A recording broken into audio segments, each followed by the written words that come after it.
ಎಲ್ರಿಗೂ ನಮಸ್ಕಾರ. ನೀವು ನೋಡ್ತಾ ಇದ್ದೀರಾ ಟಿವಿ ವಿಕ್ರಮ. ನಾನು ಮುಮ್ತಾಜ್ ಅಬ್ದುಲ್ ನೆಲ್ಲಡ್ಕ. ವೀಕ್ಷಕರೇ, ಮರ್ಕಜ್ ಸುಭಾನಲ್ಲ ವಿಡಿಯೋವನ್ನು ನೋಡಿದ್ರ ಅರ್ಥ ಆಗ್ಲಿಲ್ವಾ? ಮರ್ಕಜ್ ಸುಭಾನಲ್ಲ ಎಸ್ ಏನು ಎತ್ತ ಅಂತ ಹೇಳ್ತೀನಿ. ಅದಕ್ಕೂ ಮೊದಲು ದಯವಿಟ್ಟು ಆ ವಿಡಿಯೋವನ್ನು ನೋಡ್ಕೊಂಡು ಬನ್ನಿ.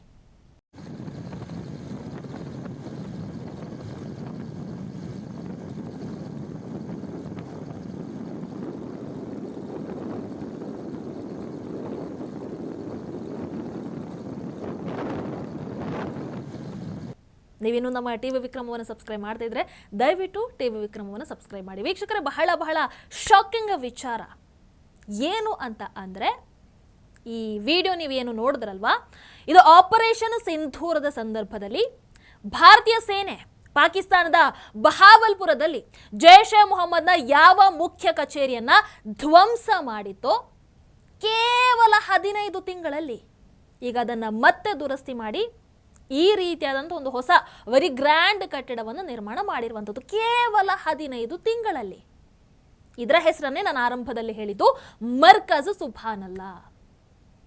ಈ ಹೆಡ್ ಕ್ವಾರ್ಟರ್ಸ್ ಆಪರೇಷನ್ ಸಿಂಧೂರದ ಸಂದರ್ಭದಲ್ಲಿ ಭಾರತ ದಾಳಿಯನ್ನು ನಡೆಸಿದಾಗ ಅಂದರೆ ಈ ಕಟ್ಟಡದ ಪರಿಸ್ಥಿತಿ ಹೇಗೆ ಆಗಿತ್ತು, ಯಾವ ರೀತಿ ಛಿದ್ರ ಆಗಿತ್ತು ಅನ್ನುವಂಥದ್ದನ್ನು ಅದನ್ನು ಒಂದು ಬಾರಿ ನೋಡ್ಕೊಂಡು ಬನ್ನಿ.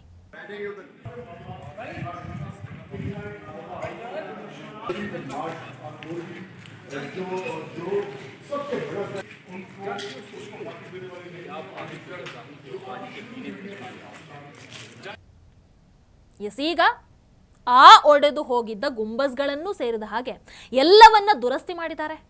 ಈ ಕಟ್ಟಡಕ್ಕೆ ಸಂಪೂರ್ಣ ಹೊಸ ಪ್ಲಾಸ್ಟರ್, ಹೊಸ ಪೇಂಟ್, ಗೋಡೆಗಳ ಮೇಲೆ ಪಳಪಳ ಹೊಳೆಯುವಂಥ ಮಾರ್ಬಲ್, ನೆಲಕ್ಕೂ ಅಷ್ಟೇ ಒಂಥರ ಫುಲ್ ರೆಡಿ ಮಾಡಿಬಿಟ್ಟಿದ್ದಾರೆ. ಅಂದರೆ ಸಂಪೂರ್ಣ ಧ್ವಂಸ ಆಗಿದ್ದಂಥ ಇಡೀ ಕಟ್ಟಡವನ್ನ ಹೊಸದಾಗಿ ನಿರ್ಮಿಸಿರೋ ಹಾಗೆ ಕಾಣಿಸ್ತಾ ಇದೆ. ಆ ಗೋಡೆಗಳ ಮೇಲೆ ಧಾರ್ಮಿಕ ಘೋಷಣೆಗಳನ್ನು ನೀವು ಕಾಣಬಹುದು. ಮತ್ತೊಮ್ಮೆ ಈಗ ನೀವು ಈ ಬಿಫೋರ್ ಮತ್ತೆ ಆಫ್ಟರ್ ಅಂದರೆ ಆಪರೇಷನ್ ಸಿಂಧೂರದಲ್ಲಿ ಈ ಕಟ್ಟಡ ಹೇಗಿತ್ತು, ಈಗ ಮತ್ತೆ ಆ ದುರಸ್ತಿ ಆದ ನಂತರ ಉಗ್ರರ ಈ 5 ಸ್ಟಾರ್ ಮಸೀದಿ ಹೇಗೆ ಆಗಿದೆ ಅನ್ನುವಂಥದ್ದನ್ನು ಹಾಕ್ತೀನಿ. ಆ ದೃಶ್ಯಗಳನ್ನು ಒಂದು ಬಾರಿ ನೋಡ್ಕೊಂಡು ಬನ್ನಿ.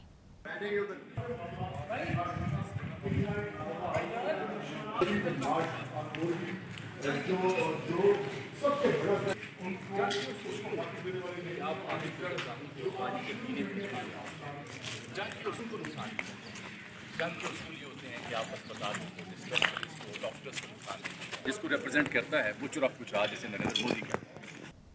ವೀಕ್ಷಕರ, ಪಾಕಿಸ್ತಾನದಲ್ಲಿರುವಂತಹ ಭಯೋತ್ಪಾದನೆಯ ಅತಿ ದೊಡ್ಡ ಕಚೇರಿ, ಟೆರರ್ ಫ್ಯಾಕ್ಟರಿ, ಈ ಮುಖ್ಯ ಕಚೇರಿ ಪಾಕಿಸ್ತಾನದ ಪಂಜಾಬ್ ಪ್ರಾಂತ್ಯದಲ್ಲಿ ಇರುವಂಥದ್ದು. ಭಾರತದ ಗಡಿಯಿಂದ ಕೇವಲ 150 ಕಿಲೋಮೀಟರ್ ದೂರದಲ್ಲಿ. ಕಳೆದ ವರ್ಷ ಮೇ 7ನೇ ತಾರೀಕು ಆಪರೇಷನ್ ಸಿಂಧೂರದ ಸಂದರ್ಭದಲ್ಲಿ ಭಾರತ ನಡೆಸಿದಂತಹ ದಾಳಿಯಲ್ಲಿ ಈ ಕಟ್ಟಡದಲ್ಲಿದ್ದಂಥ 5 ಗುಂಬಸ್ಗಳ ಪೈಕಿ 3 ಗುಂಬಸ್ ಸಂಪೂರ್ಣವಾಗಿ ಧ್ವಂಸ ಆಗಿದ್ವು. ಕಟ್ಟಡದ ಮೇಲ್ಛಾವಣಿಯಲ್ಲಿ ದೊಡ್ಡದೊಂದು ರಂಧ್ರದ ತರ ಕೂಡ ಕ್ರಿಯೇಟ್ ಆಗಿತ್ತು. ಆ ಫೋಟೋವನ್ನು ಹಾಕ್ತೀನಿ, ನೋಡ್ಬಿಡಿ. ಆಪರೇಷನ್ ಸಿಂಧೂರದ ಸಂದರ್ಭದಲ್ಲಿ Bharat BrahMos, SCALP missiles, rampage, crystal maze ಇಂತಹ ಹಲವಾರು ಕ್ಷಿಪಣಿಗಳನ್ನು ಬಳಸ್ತು. ಭಾರತದ ದಾಳಿಯಲ್ಲಿ ಸುಮಾರು 18 ಎಕರೆ ಪ್ರದೇಶದಲ್ಲಿ ನಿರ್ಮಾಣ ಆಗಿದ್ದಂಥ ಈ ಭಯೋತ್ಪಾದನೆಯ ಮುಖ್ಯ ಕಚೇರಿಯ ಹಲವಾರು ಕಟ್ಟಡಗಳು ಕೂಡ ಸಂಪೂರ್ಣವಾಗಿ ನಾಶ ಆಗಿದ್ದವು. ಈಗ ಅವೆಲ್ಲವನ್ನ ತೆರವುಗೊಳಿಸಿ ಈ ರೀತಿಯಾದಂಥ ಒಂದು ಕಟ್ಟಡವನ್ನ ನಿರ್ಮಾಣ ಮಾಡಿಬಿಟ್ಟಿದ್ದಾರೆ. ಮತ್ತೆ ಹೇಳ್ತಾ ಇದ್ದೀನಿ, ಇದ್ಯಾವುದೋ ಸಾಮಾನ್ಯ ಕಟ್ಟಡ ಅಲ್ಲ, ಇದು ಜೈಷ್ ಎ ಮೊಹಮ್ಮದ್ನ ಅತಿ ದೊಡ್ಡ ಪ್ರಮುಖ ಕೇಂದ್ರ. ಇದೇ ಕಟ್ಟಡದ ಒಳಗೆ ಭಯೋತ್ಪಾದಕರ ನೇಮಕಾತಿ ನಡೆಯುತ್ತೆ. ಇದೇ ಕಟ್ಟಡದ ಒಳಗೆ ಭಯೋತ್ಪಾದಕರಿಗೆ ತರಬೇತಿ ನೀಡಲಾಗುತ್ತೆ. ಇದೇ ಕಟ್ಟಡದ ಒಳಗೆ ಮತದ ಹೆಸರಲ್ಲಿ ಆ ಭಯೋತ್ಪಾದಕರ ಬ್ರೈನ್ ವಾಶ್ ಮಾಡಲಾಗುತ್ತೆ. ಅಂಡ್ ಇದೇ ಕಟ್ಟಡದ ಒಳಗೆ ಭಾರತದಲ್ಲಿ ನಡೆಯುವಂಥ ಭಯೋತ್ಪಾದಕ ದಾಳಿಯ ಸಂಪೂರ್ಣ ಪ್ಲಾನಿಂಗ್ ಕೂಡ ಇಲ್ಲೇ ನಡೆಯುತ್ತೆ. ಮೂಲಗಳ ಪ್ರಕಾರ ಪಾಕಿಸ್ತಾನ ಸರ್ಕಾರ 25 ಕೋಟಿ ರೂಪಾಯಿ ಹಣವನ್ನು ಕೊಟ್ಟು ಈ ಮುಖ್ಯ ಕಚೇರಿಯನ್ನ ಮತ್ತೆ ನಿರ್ಮಾಣ ಮಾಡಿಸ್ತಾ ಇದೆ ಅನ್ನುವಂಥ ಮಾಹಿತಿ ಇದೆ. ಅದರಲ್ಲಿ ಸುಮಾರು 11 ಕೋಟಿ ರೂಪಾಯಿಯನ್ನ ಕೇವಲ ಇದರ ಮುಖ್ಯ ಹಾಲ್ನ ಮೇನ್ ಹಾಲ್ ಏನಿದೆ ಅದರ ದುರಸ್ತಿಗೆ ಅಂತ ಖರ್ಚು ಮಾಡಿದ್ದಾರೆ. ಅಂದರೆ ಆಪರೇಷನ್ ಸಿಂಧೂರದ ಸಂದರ್ಭದಲ್ಲಿ ಭಾರತ ಯಾವ ಉಗ್ರ ನೆಲೆಯನ್ನು ಸಂಪೂರ್ಣವಾಗಿ ಧ್ವಂಸ ಮಾಡ್ತೋ ಅದೇ ಉಗ್ರ ನೆಲೆಯನ್ನು ಮತ್ತೆ ಎದ್ದು ನಿಲ್ಲಿಸೋದಕ್ಕೆ ಪಾಕಿಸ್ತಾನ ಸರ್ಕಾರ ಈಗ ಕೋಟ್ಯಾಂತರ ರೂಪಾಯಿ ಹಣವನ್ನು ಖರ್ಚು ಮಾಡಿದೆ. ಆ ಕಾರಣದಿಂದಾನೇ ಕೇವಲ 15 ತಿಂಗಳಲ್ಲಿ ಈ ಕೇಂದ್ರ ಮತ್ತೆ ನಿರ್ಮಾಣವಾಗಿ ಎದ್ದು ನಿಂತಿರುವಂಥದ್ದು. ಬಹುಶಃ ಈಗ ಆ ಕಟ್ಟಡವನ್ನು ನೋಡಿದ್ರಲ್ಲಿ ಏನು ದಾಳಿನೇ ಆಗಲಿಲ್ಲ, ಕುರುಹು ಕೂಡ ಕಾಣಿಸೋದಕ್ಕೆ ಸಿಗಲ್ಲ ನಿಮಗೆ. ಪಾಕಿಸ್ತಾನ ಭಯೋತ್ಪಾದನೆ ಕೇಂದ್ರವನ್ನು ನಿರ್ಮಿಸೋದ್ರಲ್ಲಿ, ಇದರ ದುರಸ್ತಿ ಮಾಡಿರೋದ್ರಲ್ಲಿ ಅದರೊಂಥರ ವೇಗವನ್ನು ತೋರಿಸಿರೋ ಹಾಗೆ ಕಾಣಿಸ್ತಾ ಇದೆ ಕಟ್ಟಡವನ್ನು ನೋಡಿದ್ರೆ. ಯಾಕಂದ್ರೆ ಕೇವಲ ಒಂದು ಮುಖ್ಯ ಕಚೇರಿಯನ್ನು ಮಾತ್ರ ಅವರು ದುರಸ್ತಿ ಮಾಡಿಲ್ಲ, ಜೈಷ್ ಎ ಮೊಹಮ್ಮದ್ ಸಂಪೂರ್ಣ ಇನ್ಫ್ರಾಸ್ಟ್ರಕ್ಚರ್ ನೆಟ್ವರ್ಕ್ ಅನ್ನು ಕೂಡ ಈ ಬಾರಿ ಬಲಪಡಿಸ್ತಾ ಇದ್ದಾರೆ. ವೀಕ್ಷಕರು, ಈ ಭಯೋತ್ಪಾದನೆ ವಿಚಾರದಲ್ಲಿ ಪಾಕಿಸ್ತಾನ ಆಗಿರ್ಬೋದು, ಪಾಕ್ನ ಫೀಲ್ಡ್ ಮಾರ್ಷಲ್ ಆಸಿಮ್ ಮುನೀರ್ನ ಆ ನವರಂಗಿ ಆಟ, ಕುತಂತ್ರ, ಅವರ ಡಬಲ್ ಸ್ಟ್ಯಾಂಡರ್ಡ್ ಅನ್ನು ನೀವು ನೋಡಬೇಕು. ಆಸಿಮ್ ಮುನೀರ್ ಆಗಿರ್ಬೋದು, ಪಾಕಿಸ್ತಾನ ಆಗಿರ್ಬೋದು, ಅಮೆರಿಕ ಇಡೀ ಜಗತ್ತಿನ ಕಣ್ಣಿಗೆ ಮಣ್ಣೆರೆಸ್ತಾ ಬಂದಿರೋದು ಒಂದೇ ಒಂದು ಮಾತನ್ನ ಹೇಳ್ಕೊಂಡು, ಏನು? ಪಾಕಿಸ್ತಾನ ಭಯೋತ್ಪಾದನೆಯ ವಿರುದ್ಧ ಹೋರಾಟವನ್ನ ಮಾಡ್ತಾ ಇದೆ. ಪಾಕಿಸ್ತಾನವೇ ಭಯೋತ್ಪಾದನೆಯ ಬಲಿಪಶು. ಅದನ್ನು ಆಕ್ಚುಲಿ ಫಸ್ಟ್ ಟೈಮ್ ಆಪರೇಷನ್ ಸಿಂಧೂರದ ಸಮಯದಲ್ಲಿ ಸಾಕ್ಷಿ ಸಮೇತ ಎಲ್ಲರ ಮುಂದೆ ತೆರೆದಿಟ್ಟಿದ್ದು ಭಾರತ. ಸತ್ಯ ಏನು ಅಂತಂದ್ರೆ, ಜೈಷ್ ಎ ಮೊಹಮ್ಮದ್ನ ಭಯೋತ್ಪಾದಕರನ್ನ ಸಾಕೋದಕ್ಕೆ ಅದೇ ಪಾಕಿಸ್ತಾನ ಅವರ ಮುಖ್ಯ ಕಚೇರಿಗೆ ಹಣಕಾಸಿನ ನೆರವನ್ನು ಕೊಟ್ಟು ಈ ರೀತಿ ಮಾಡಿ ನಿಲ್ಲಿಸುತ್ತೆ.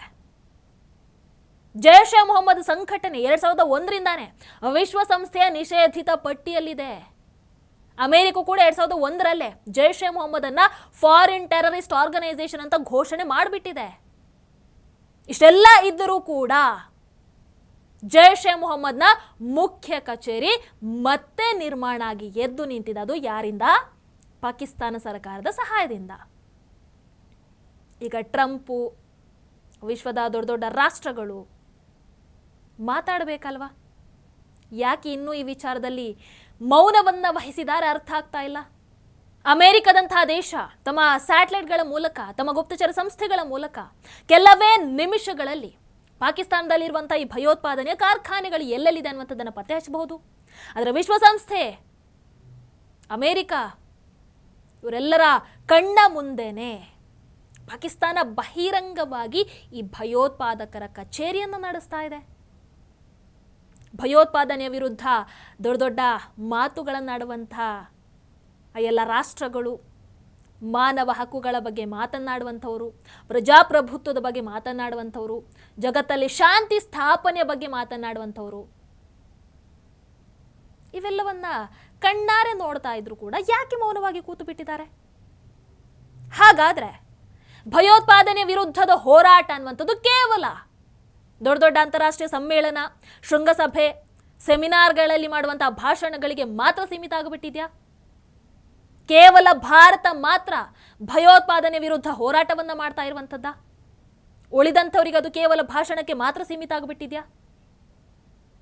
ವೀಕ್ಷಕರು, ಮತ್ತೊಂದು ಕಡೆ ಜೈಷ್ ಎ ಮೊಹಮ್ಮದ್ನ ಮುಖ್ಯಸ್ಥ ಮಸೂದ್ ಅಜರ್ ಆತ ಅನಾರೋಗ್ಯದಿಂದ ಬಳಲ್ತಾ ಇದ್ದಾನಂತೆ. ಹೀಗಾಗಿ ಆತನ ಸಹೋದರ ತಲಾ ಅಲ್ ಸೈಫ್ ಈ ಮುಖ್ಯ ಕಚೇರಿಯಲ್ಲಿ ಉಗ್ರರ ನೇಮಕಾತಿ, ತರಬೇತಿಯ ಸಂಪೂರ್ಣ ಜವಾಬ್ದಾರಿಯನ್ನು ನಿರ್ವಹಿಸ್ತಾ ಇದ್ದಾನೆ. ಈ ಕೆಲಸದಲ್ಲಿ ಅದೇನು ಮೊಯಿನುದ್ದೀನ್ ಔರಂಗಜೇಬ್ ಉಗ್ರ ಆತನು ಸಹಾಯವನ್ನ ಮಾಡ್ತಾ ಇದ್ದಾನೆ ಅನ್ನುವಂತಹ ಮಾಹಿತಿ ಇರುವಂಥದ್ದು. ಮಸೂದ್ ಅಜರ್ ಹಾಗೆ ಆತನ ಮತ್ತೊಬ್ಬ ಸಹೋದರನನ್ನ ಪಾಕಿಸ್ತಾನ ಸರ್ಕಾರ ತನ್ನ ಭದ್ರತೆಯಲ್ಲಿ ಸಿಂಧ್ ಪ್ರಾಂತ್ಯದ ನವಾಬ್ ಶಾ ಪ್ರದೇಶದಲ್ಲಿ ಅಡಗಿಸಿ ಇಟ್ಟಿದೆ ಅನ್ನುವಂಥ ಮಾಹಿತಿ ಕೂಡ ಇದೆ. ಇವರಿಬ್ರು ಕೂಡ ಸುರಕ್ಷಿತವಾಗಿರುವಂಥ ಒಂದು ಸ್ಥಳದಲ್ಲಿ ಇದ್ದಾರೆ. ಅಂದ್ರೆ ಇದರ ಅರ್ಥ ಏನು? ಪಾಕಿಸ್ತಾನ ಸರ್ಕಾರ ಜೈಷ್ ಎ ಮೊಹಮ್ಮದ್ಗೆ ಹಣವನ್ನು ಕೊಡುತ್ತೆ, ಅದರ ಜೊತೆಗೆ ಉಗ್ರರಿಗೆ ಬಹಳ ಚೆನ್ನಾಗಿ ಭದ್ರತೆಯನ್ನು ಕೂಡ ಕೊಡುತ್ತೆ. ವೀಕ್ಷಕರೇ, ನಿಮಗೆ ನೆನಪಿರಬಹುದು, ಆಪರೇಷನ್ ಸಿಂಧೂರದ ನಂತರ ಜೈಷ್ ಎ ಮೊಹಮ್ಮದ್ನ ಕಮಾಂಡರ್ ಸ್ವತಃ ಒಪ್ಕೊಂಡಿದ್ದ ಭಾರತೀಯ ಸೇನೆಯ ದಾಳಿಯಲ್ಲಿ ಮಸೂದ್ ಅಜರ್ನ ಕುಟುಂಬದ 10 ಮಂದಿ ಸಾವನ್ನಪ್ಪಿದ್ದಾರೆ. ಆ ಸಂದರ್ಭದಲ್ಲಿ ಪಾಕಿಸ್ತಾನ ಸೇನೆಯ ಹಲವಾರು ದೊಡ್ಡ ದೊಡ್ಡ ಸೇನಾಧಿಕಾರಿಗಳು ಕೂಡ ಈ ಉಗ್ರರ ಅಂತ್ಯಕ್ರಿಯೆಯಲ್ಲೂ ಭಾಗವಹಿಸಿದ್ರು. ಚಿತ್ರಗಳನ್ನ, ದೃಶ್ಯಗಳನ್ನ ಇಡೀ ಜಗತ್ತೇ ನೋಡ್ತು. ಉಗ್ರರ ಅಂತ್ಯಕ್ರಿಯೆಯಲ್ಲಿ ಪಾಕಿಸ್ತಾನ ಸೇನೆಯ ದೊಡ್ಡ ದೊಡ್ಡ ಅಧಿಕಾರಿಗಳು ಭಾಗವಹಿಸಿದಂತಹ ಆ ದೃಶ್ಯಗಳನ್ನ ಇಡೀ ಜಗತ್ತಿನ ಮುಂದೆ ಭಾರತ ಆಪರೇಷನ್ ಸಿಂಧೂರದ ಮೂಲಕ ಇಟ್ಟು ಅವರ ನೇರ ಸಂಬಂಧವನ್ನು ಸಾಕ್ಷಿ ಸಮೇತ ಹೊರಹಾಕ್ತು. ಸಾಕ್ಷಿ ಸಮೇತ. ಬಟ್ ಪಾಕಿಸ್ತಾನ ಏನೇ ಮಾಡಿದ್ರು, ಇವತ್ತು ಏನೇ ಮಾಡ್ತಾ ಇದ್ರು, ಒಂದು ವಿಚಾರವನ್ನು ಮಾತ್ರ ಮರಿಬಾರದು. ಭಾರತ ಸರ್ಕಾರ ಈಗಾಗಲೇ ಹೇಳಿದೆ, ಆಪರೇಷನ್ ಸಿಂಧೂರ ಇನ್ನೂ ಮುಗಿದಿಲ್ಲ. ಆಪರೇಷನ್ ಸಿಂಧೂರ ಇನ್ನು ಮುಂದುವರಿತಾ ಇದೆ, ಮುಂದುವರಿಯುತ್ತೆ. ಹಾಗಾಗಿ ಯಾವಾಗ ಪಾಕಿಸ್ತಾನ ಸಣ್ಣದಾಗಿ ತನ್ನ ಆಟವನ್ನು ಆಡಿದ್ರೂ ಕೂಡ ಭಾರತ ಅದೇ ದಿನ ಆಪರೇಷನ್ ಸಿಂಧೂರ 2.0 ಟ್ರೇಲರನ್ನು ಪಾಕಿಸ್ತಾನಕ್ಕೆ ಯಾವಾಗ ಬೇಕಾದರೂ ತೋರಿಸಬಹುದು. ಯಾವಾಗ ಬೇಕಾದರೂ ತೋರಿಸಬಹುದು. ಆ್ಯಂಡ್ ಇಲ್ಲಿ ಒಂದು ವಿಚಾರ, ಆಪರೇಷನ್ ಸಿಂಧೂರದ ಸಮಯದಲ್ಲಿ ಬಹಳಷ್ಟು ಮಂದಿ ದೇಶ ವಿರೋಧಿಗಳು ನಮ್ಮ ಸೇನೆಯನ್ನೇ ಡೌಟ್ ಪಟ್ಟರು. ಪಾಕಿಸ್ತಾನದ ಮುಖ್ಯ ಕಚೇರಿಯನ್ನು, ಅವರು ಉಗ್ರರ ಮುಖ್ಯ ಕಚೇರಿಯನ್ನು ಧ್ವಂಸ ಮಾಡಿದೆ, ಇದೆಲ್ಲ ಸುಳ್ಳು, ಸಾಧ್ಯ ಇಲ್ಲ ಅನ್ನೋ ರೀತಿಯೆಲ್ಲ ಸೇನೆಯನ್ನೇ ಅವಮಾನಿಸಿದ್ರು. ಆದರೆ ಇವತ್ತು ಬಹುಶಃ ಈ ದೃಶ್ಯಗಳನ್ನು ನೋಡಿದ ಮೇಲೆ ಅಂಥವರಿಗೊಂದು ಕ್ಲಾರಿಟಿ ಸಿಕ್ಕಿರಲೂಬಹುದು. ಬಟ್ ಭಾರತದ ಪಾಲಿಗೆ ಇದೇನು ಖುಷಿಯ ವಿಚಾರ ಅಂತೂ ಅಲ್ಲ. ಆದರೂ ಪಾಕಿಸ್ತಾನ ಅರ್ಥ ಮಾಡ್ಕೊಳ್ಳೋದು ಒಳ್ಳೆಯದು. ಆಪರೇಷನ್ ಸಿಂಧೂರದಲ್ಲಿ ಭಾರತ ಏನನ್ನುವಂಥದ್ದನ್ನು ತೋರಿಸಿಕೊಟ್ಟಿದೆ. ಈ ಬಾರಿ ಹಾಗೇನಾದರೂ ಆಟವನ್ನು ಆಡಿದ್ರೆ ಯಾವ ರೀತಿ ಉತ್ತರವನ್ನು ಕೊಡ್ಬೋದನ್ನುವಂಥ ಊಹೆಯನ್ನು ಪಾಕಿಸ್ತಾನ ಇಟ್ಕೊಂಡ್ರೆ ಒಳ್ಳೆಯದು ಅಷ್ಟೇ. ಇದರ ಬಗ್ಗೆ ನಿಮ್ಮ ಅಭಿಪ್ರಾಯನೂ ಕಮೆಂಟ್ ಮಾಡಿ. ನಮಸ್ಕಾರ. ಟಿವಿ ವಿಕ್ರಮ, ದೇಶ ನಿಮ್ಮ ಕೈಯಲ್ಲಿ. ಈ ಕಾರ್ಯಕ್ರಮ ನಿಮಗೆ ಇಷ್ಟ ಆಗಿದ್ದಲ್ಲಿ ಲೈಕ್, ಶೇರ್ ಹಾಗೂ ಕಮೆಂಟ್ ಮಾಡಿ. ಟಿವಿ ವಿಕ್ರಮದ ಕಾರ್ಯಕ್ರಮಗಳನ್ನು ನಿರಂತರವಾಗಿ ವೀಕ್ಷಿಸಲು ಸಬ್ಸ್ಕ್ರೈಬ್ ಮಾಡಿ, ಬೆಲ್ ಐಕನ್ ಒತ್ತಿ.